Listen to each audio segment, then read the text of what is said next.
Modify sikit, tak legal dekat Malaysia. Pasang ni tak lepas JPJ, tapi kita nak tengok kereta yang terus diharamkan untuk berada di jalan raya Malaysia. Sejujurnya, undang-undang Malaysia tak seketat seperti negara lain. Di Amerika, Nissan GT-R R34 adalah model kereta yang haram digunakan di sana. Hinggalah larangan tersebut dibebaskan pada 1 Mei 2023. Dalam video ni, kita nak tunjuk 10 kereta dan sebab-sebabnya. Yang last tu, comel-comel pun diharamkan.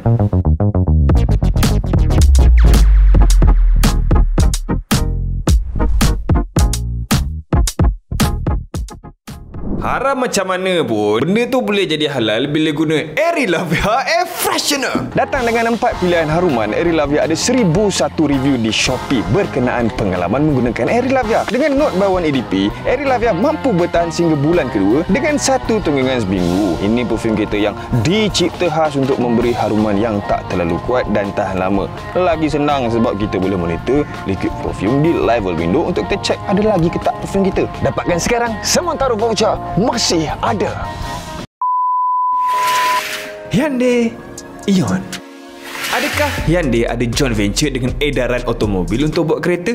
Tidak. Kebetulan nama sama. Tapi kereta ni memang hasil gabungan joint venture pun. Hyundai Namyang Korea Selatan bekerjasama dengan Hyundai Division Hyderabad India untuk mencipta sebuah kereta yang istimewa disasarkan kepada pasaran India. Dan result dia adalah Hyundai Ion pada tahun 2011. Hyundai Ion adalah sebuah hatchback compact ekonomi dengan enjin 814cc 3 silinder petrol menghasilkan 55 horsepower bersama tayar 13 inci. Maknanya even nak banding dengan kat Malaysia kan, dia lagi downgrade lah daripada Azia. Azia dengan Hyundai Ion, Azia tu kira mewah lah. Hyundai Ion tidak dibenarkan untuk dijual di Malaysia sebab Hyundai Ion terlalu ekonomi hingga kan safety dia pun diabaikan. Model ini diuji oleh Global NCAP dan semasa ujian struktur kabin tidak stabil dan skor 0 star untuk LDOT occupant dan hanya 2 star untuk child occupant. Orang dummy dekat dalam kereta masa test tu pun cedera parah. Untuk sebuah model layak dijual di Malaysia, kereta tersebut perlu dapatkan kelulusan VTA Malaysia, short for Vehicle Type Approval. Dan nak dapatkan VTA approve model ni kena lepas 14 jabatan dekat Malaysia. Salah satu daripada jabatan itu adalah Myros. Dengan 0 star NCAP, Myros tak akan bagi kebenaran lah untuk Hyundai Ion di Malaysia sampailah dia upgrade dia punya safety. Aston Martin Vulcan. Dekat Malaysia, kita ada Kawasaki Vulcan. Motor ni tak haram atas jalan raya, tapi tukar nama Kawasaki kepada Aston Martin, straight away kenderaan ini menjadi haram. Berbeza dengan Kawasaki, Aston Martin Vulcan adalah sebuah kereta berkuasa tinggi yang hanya direka untuk track use. Jentera ini direka oleh Creative Officer Marek Richmond dan diinspirasi daripada Vantage, DB9 dan 177. Hanya 24 unit sahaja Vulcan diproduksi, menjadikan penemuan Aston Martin Vulcan lebih sukar daripada Aston Martin lain. Ini kereta lumba yang istimewa. Enjinnya 7000cc, 7 kali Azia. Enjin dia menghasilkan 820 horsepower dan downforce yang sama level dengan FIA GT3 racing car. Ini bukan haram dekat jalan raya Malaysia, satu dunia pun haram. Sebab dia masih tidak mengikut VTA standard Malaysia. Tiada ground clearance, cooling system tak ikut piawaian pada kelajuan rendah, dan kereta macam ni tak ada niat pun lah nak lepas emission test. Aston Martin Vulcan tiada catalytic converter untuk mid emission, dan kita kan nak kena lepas Myros, kena ada crash test. Aston Martin Vulcan tak pernah lalu pun crash test. Dah lah 24 unit je, lepas tu nak kena crash test. Banyak lagi kereta yang illegal untuk jalan raya sebab benda macam ni. Termasuklah Dodge Viper SCR X.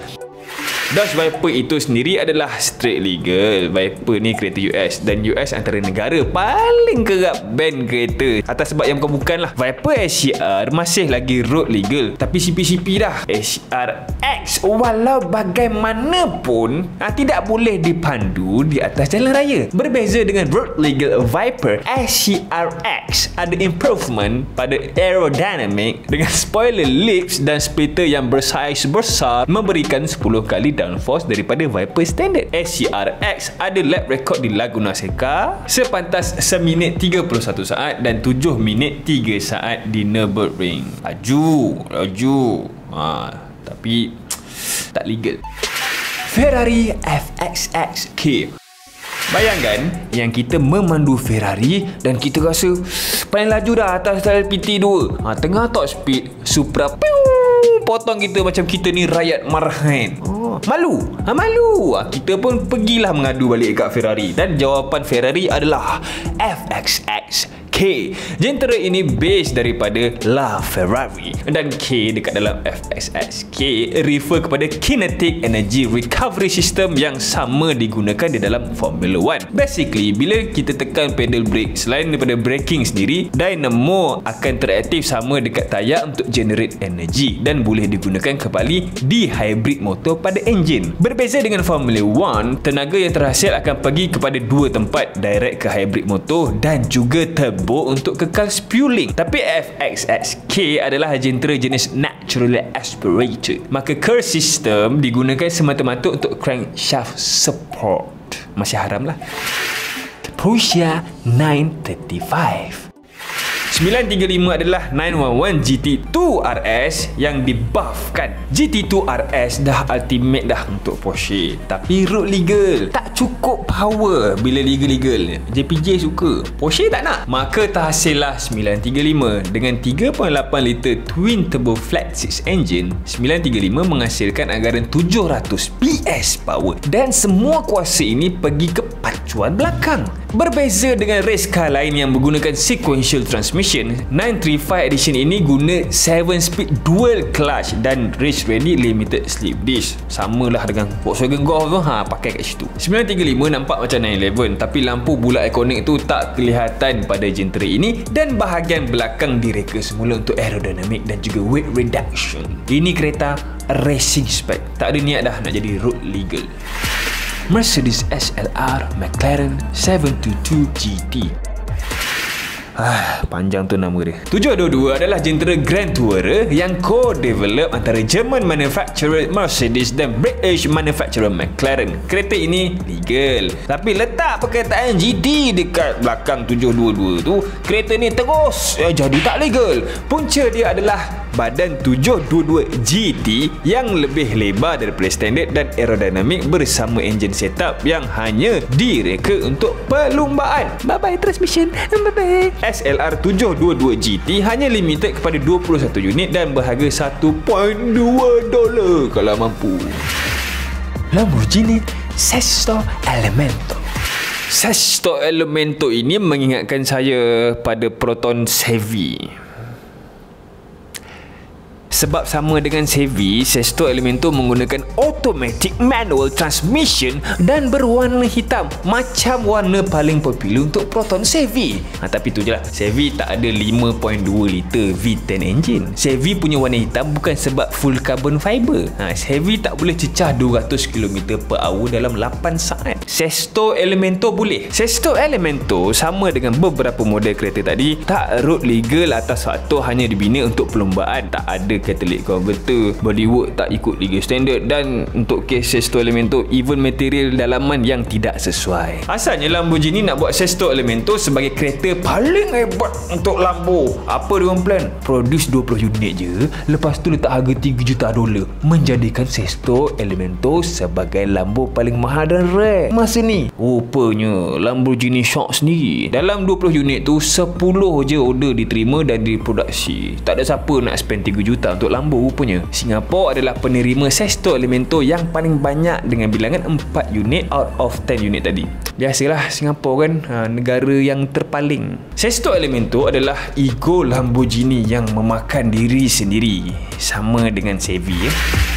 Suzuki Celerio. Celerio adalah compact hatchback yang dikilangkan oleh Japanese manufacturer Suzuki sejak 2008 dan ada generasi baru pada 2014 debut di India. Generasi seterusnya dijual pula oleh Toyota pada tahun 2023 di market Afrika dengan nama Toyota Vitz. Suzuki Mauriti Celerio sama juga dengan Hyundai Ion, termasuk dekat dalam golongan model kereta zero NCAP rating. Dan saya sendiri pun terkejut yang 0 star wujud dekat dalam NCAP. Saya ingatkan NCAP Star bermula daripada 1. Macam Shopee punya Star. Kan kalau review kat Shopee kan dah marah sangat nak letak kosong. Tapi kosong tak boleh. Start dengan 1. NCAP je boleh start dengan kosong. Dan walaupun Maruti Celerio, which is daripada India, tak dibenarkan untuk masuk ke Malaysia, Eurospec Celerio ada 3 star NCAP, iaitu NCAP yang dibenarkan untuk dijual. Renault Kwid. Special dalam list ini, Renault Kwid dia bukan supercar yang dicipta untuk kelajuan ataupun kereta hatchback yang murah dalam pasaran. Kwid adalah merupakan sebuah crossover SUV daripada French manufacturer Renault untuk pasaran Brazil, Europe dan India. Namun, walaupun sebuah crossover untuk Indian version, global NCAP test dilakukan kepada Kwid dan terima 0 star NCAP kerana Indian regulation yang terlalu rendah. Rendah sangat sampai airbag pun tak termasuk dekat dalam regulasi. Even Kwid yang bukan daripada India, walaupun diberi airbag 1, 2, hanya terima 1 star NCAP, which is terlalu rendah untuk Myros terima kereta ini dijual di Malaysia. Ini kerana bila ujian dibuat, semasa pelanggaran A-pillar yang berada pada pemandu gagal untuk menahan pelanggaran dan seterusnya memberi impak penuh pada pemandu. Itu crash dummy. Kalau kita dekat dalam tu, airbag ke, tak airbag ke, sama je lah. Kalau A-pillar pun fail, memang ke muka kau dulu. Dari VTA kan, saya study, saya tengok ada revision daripada 2015, 2017, 2020. Yang 2020 tu revision yang buatkan kereta hari ni semakin safety dekat Malaysia. Salah satu dia, kereta penumpang dalam VTA kod M1.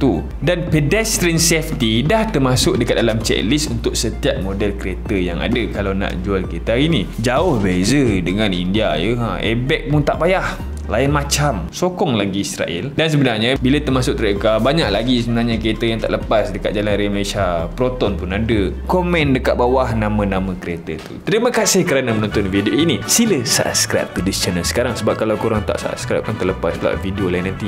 Beli Arilavia Air Freshener untuk dapatkan pengalaman memandu yang lebih baik. Terima kasih.